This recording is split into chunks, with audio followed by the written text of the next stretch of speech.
comunicación con Leopoldo Moró, del Frente de Todos. Leopoldo, ¿qué tal? Buenas tardes, Ramón Indar te saluda, ¿cómo va?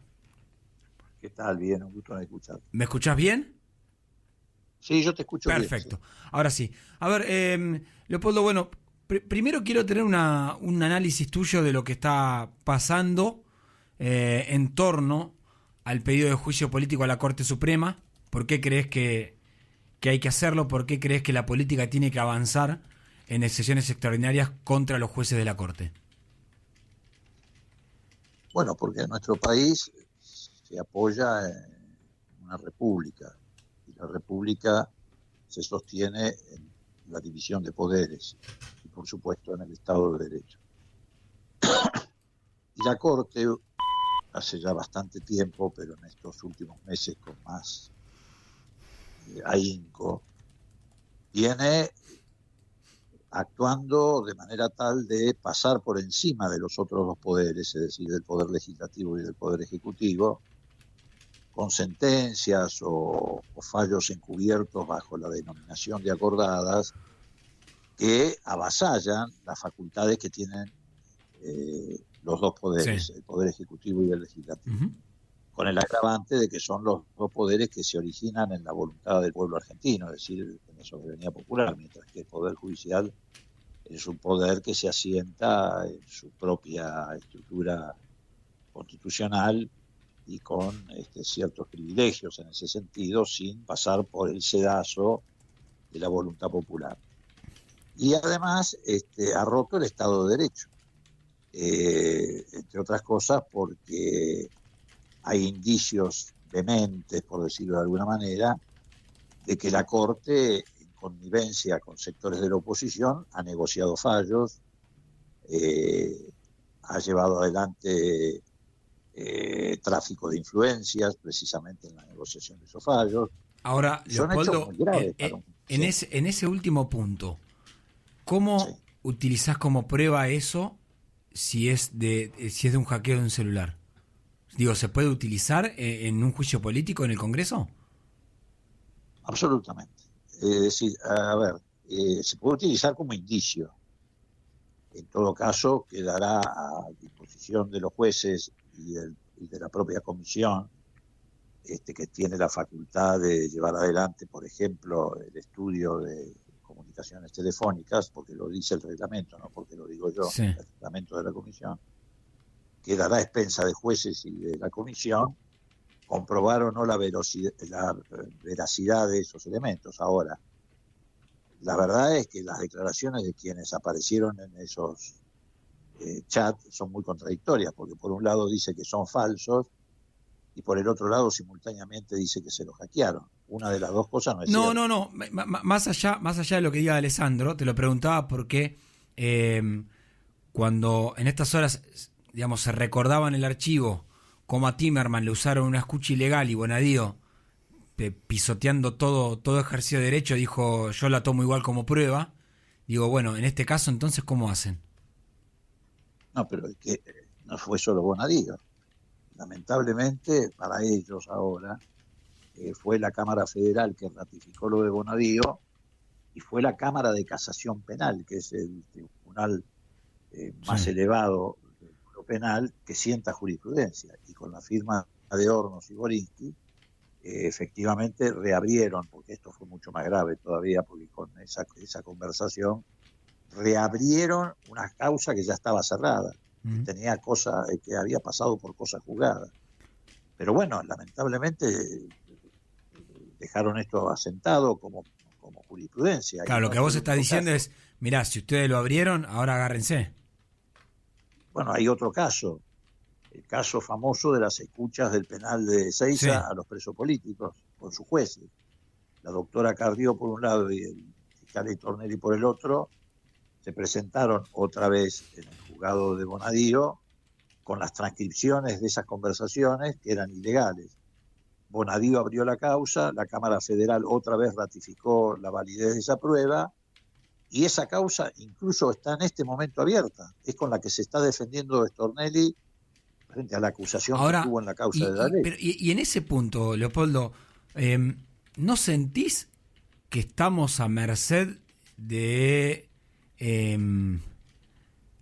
alguna mano anónima que está jugando con la política, tirando un carpetazo a uno, después otro carpetazo a otro, después quizás pinchándole el teléfono a otro con una excusa de una causa, y digamos, la bala sale para cualquier lado?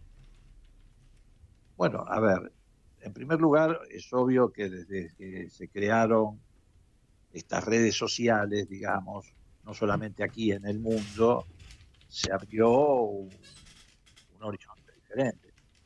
Pasó con los Panama Papers, pasó con ¿cómo se llama? Lula Link. Sí. ¿Cómo se reabrió la causa de Lula en Brasil? La causa de Lula se reabre de dos maneras. Por un lado, porque Lula apela a las Naciones Unidas, a la Comisión de Derechos Humanos de Naciones Unidas, que después de un proceso de examen de la causa de Lula llega a la conclusión de que la causa había sido manipulada arbitrariamente. Pero además se reabre por una decisión de la Corte Suprema de Brasil, porque se conocen precisamente, como está ocurriendo ahora acá, chats entre el juez Moro y los fiscales que habían actuado en la causa, contándose entre ellos cómo habían fabricado la causa. Es decir, es un tema que ya no solamente abarca a la Argentina, es un tema delicado en el mundo hoy. Lo que hay que hacer siempre, es verificar la veracidad de esos elementos, porque tanto en Estados Unidos como en Inglaterra también, y bueno, acá en Argentina te lo acabo de contar, ya hay jurisprudencia que dice que cuando una conversación privada versa sobre temas de interés público o a partir de esa conversación privada se conoce la ejecución o planificación de un delito, deja de ser privado. Leopoldo, es un tema muy controvertido, pero por eso te digo, para nosotros en realidad los chats, en el caso del juicio político, son solo un indicio. Entiendo lo que planteás, y además ustedes lo que hacen es abrir el juego a otras pruebas y a otros indicios que tenían. Quiero que escuches, vos sos un hombre que se formó en el radicalismo. Ricardo Quintela, el gobernador de La Rioja, habló del radicalismo y se refirió al partido de esta manera. El radicalismo no puede seguir siendo, perdónenme la expresión y perdónenme la grosería, una prostituta barata del PRO. No pueden seguir siendo eso. Tiene que ser un partido fuerte, sólido, que compita con otro partido fuerte y sólido como el Movimiento Nacional Justicialista, como hicimos siempre. ¿Qué te pareció la frase? Infortunada la terminología, claramente. Ahora, también no es menos cierto que desde dentro del radicalismo en estos días, supongo que lo habrás visto también, están surgiendo voces que se van extendiendo, reclamándole a la conducción del radicalismo una definición contundente frente a los hechos de corrupción que se han ido conociendo en los últimos días, particularmente en esas conversaciones entre D'Alessandro y Robles, y D'Alessandro y el empresario de las grúas de acarreo de la ciudad. Sí. Es cierto que ya muchos dirigentes radicales, Federico Estorani, Mario Cimadevilla, hoy vi también, encabezados por Raúl Borrás Hijos, un grupo muy importante de convencionales o congresales del radicalismo, están planteando que el radicalismo no puede mirar para otro lado, precisamente por su historia, ¿no? Por su historia en defensa del Estado de Derecho, de las libertades públicas, de los principios como la defensa en juicio, el principio de inocencia.